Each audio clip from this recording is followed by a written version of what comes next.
Hello again, YouTube. Today we are looking at another knockoff of a awesome toy from the past that I will probably certainly never own, and you know, for most people you may or may not get a chance to ever own the original. This is from Jetman, and in this case they didn't even bother to kid around. They just have a little Jetman sticker.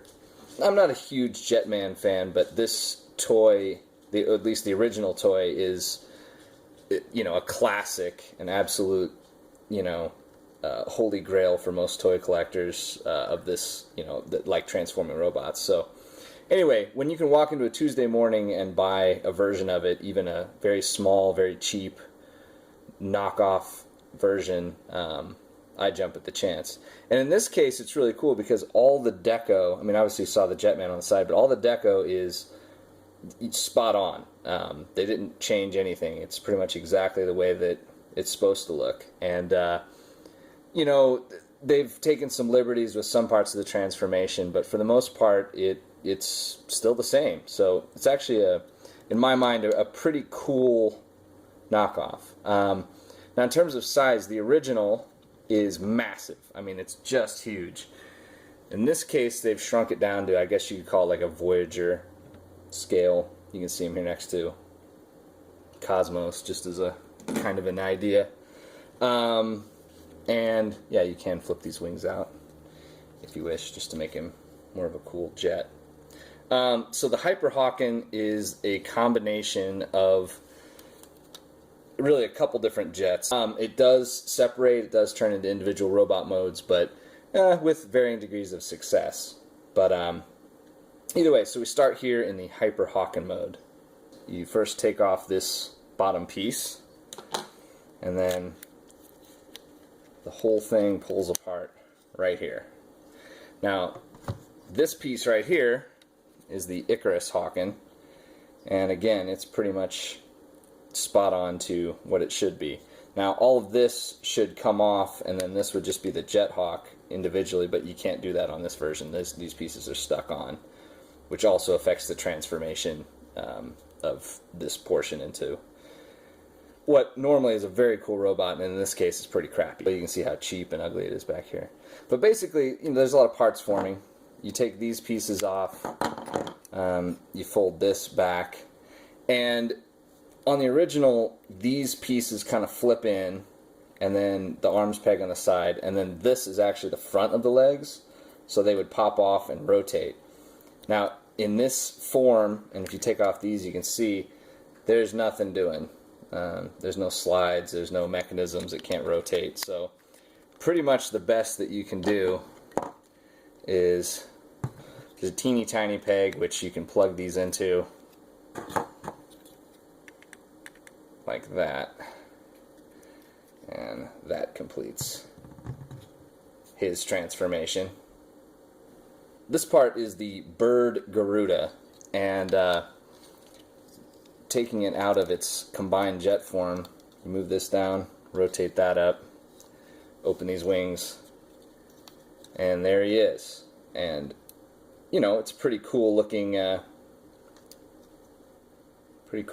bird. I mean, if you flip it over like this, you can see what's going on there, but you know, it's accurate to the original toy and pretty cool looking.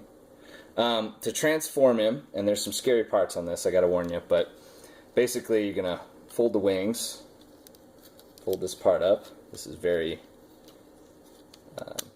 Macross-ish. Flip that up like that. The head just flips down and like so. And then the legs are really the only scary part. Now the feet flip around like so.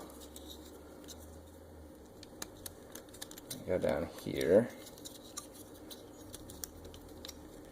One of them may or may not pop off, but basically you've got to turn them so that the white part is in front. And yeah, it's terrifying.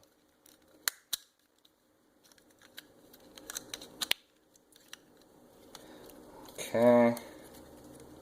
Fold those up. There we go. In robot mode, Jet Garuda has all the same details as the actual real large version. His only super bad drawback in terms of being a knockoff is the head doesn't really angle down much more, so he always kind of looks up, but he does still have his little opening and closing mouth, so that's cool. The arms rotate here, and he does retain his opening and closing hands. And yeah, you can see on the legs, spin it around, you can see the backpack transforms exactly the same way. I mean, looks exactly the same way. It just, I don't know, again, it's one of those things where it's a cheap, crappy figure, but, I mean, look, the jaw just fell off. So here we are at the end, and unfortunately, this is where the whole thing kind of breaks down. I mean, you know, you could argue this guy is where it breaks down, but ultimately, if these were able to combine into Great Icarus, that would be awesome. Essentially, all the pieces of this guy separate out. This dude, his chest opens up, and you actually put this guy's chest inside, and it all plugs together into a giant, massive, awesome robot. But on the knockoff, it can't do that. It only retains one piece of the transformation, which is that you remove his wing pack, and then to kind of mimic, normally this chest piece and this head would go in here. Instead, they have put in a little vestigial head so that you can still somewhat replicate this piece where you flip up the hawk head, and now there's like a, you know, a crown or a helmet that snaps over the little robot head. So that's it. That's as close as you can get to Great Icarus, which is very sad because, you know, on the original toy it's just a massive behemoth and incredible and looks great, but you get what you pay for, and in this case it's a very cheap and small knockoff, so unfortunately this is as good as it gets. Anyway, but having said all that, and yes, it's a disappointing ending, but overall I think it's still one of these knockoffs where I think it's just great to be able to get a version of this in hand on a, you know, in a retail space in 2014. I think that's pretty cool, even for a cheap knockoff version. So anyway, there's a look at it. If you're interested, you know, these are out there. I got this one at Tuesday Morning, and I'm sure they're all over the place at different flea markets and discount retailers near you. Yeah, so there you go. Thanks for watching, and take care until next time.